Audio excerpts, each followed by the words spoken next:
ಒಂದು ಒಳ್ಳೆಯ ಕಾರ್ಯಕ್ರಮವನ್ನ ನಡೆಸ್ತಾ ಇದ್ದೀರಿ ಆಧ್ಯಾತ್ಮಿಕವಾಗಿ.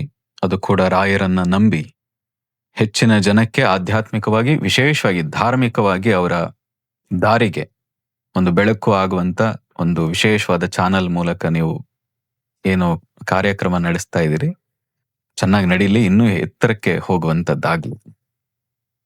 ಬಹಳ ಮುಖ್ಯವಾಗಿ ಒಂದು ಪಂಚತಂತ್ರದಲ್ಲೂ ಒಂದು ಕತೆ ಇದೆ. ಜ್ಞಾನದಲ್ಲಿ ಅಗಾಧತೆ, ಪಾಂಡಿತ್ಯ ಎಲ್ಲವೂ ಇದ್ದು ತನಗೆಲ್ಲವೂ ಗೊತ್ತಿದೆ ಅನ್ನೋ ರೀತಿಯಾಗಿ ಇದ್ರೂ ಕೂಡ ಅವನಲ್ಲಿ ಒಂದಿಲ್ದೇ ಇದ್ರೆ ಎಲ್ಲಾ ಗುಣಗಳಿದ್ದು ಕೂಡ ಅವಗುಣ.